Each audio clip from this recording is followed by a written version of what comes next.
ગુજરાત રાજ્યમાં આગામી તારીખ 26 એપ્રિલના રોજ યોજાનારી સ્થાનિક સ્વરાજ્યની ચૂંટણી સંદર્ભે અરવલ્લી જિલ્લા પોલીસ વડા મનોહરસિંહ જાડેજા અને રાજસ્થાન રાજ્યના ડુંગરપુર જિલ્લાના પોલીસ વડા મનીષકુમારની રાહબરી હેઠળ બંને રાજ્યના અધિકારીઓ સાથે શામળાજી સર્કિટ હાઉસ ખાતે આજરોજ બુધવારે મિટિંગ યોજાઈ હતી, જેમાં ચૂંટણીના માહોલમાં નશીલા પદાર્થો રાજસ્થાનમાંથી ગુજરાતમાં ન પ્રવેશે તે માટે રાજસ્થાન રાજ્યના જોડતા ગુજરાતના અણસોલ સહિત 14 પોલીસ પોઈન્ટ પર પોલીસનો ચુસ્ત બંદોબસ્ત ગોઠવી દેવામાં આવ્યો છે. કોઈ અનિચ્છનીય ઘટના ન બને તે માટે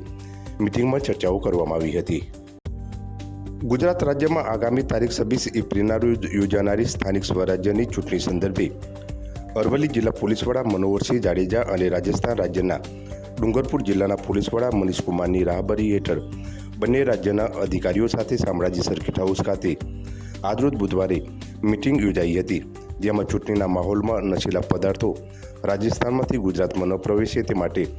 રાજસ્થાન રાજ્યના જોડતા ગુજરાતના અણસોલ સહિત 14 પોલીસ પોઈન્ટ પર પોલીસનો ચુસ્ત બંદોબસ્ત ગોઠવી દેવામાં આવ્યો છે. કોઈ અનિચ્છનીય ઘટના ન બને તે માટે મિટિંગમાં ચર્ચાઓ કરવામાં આવી હતી.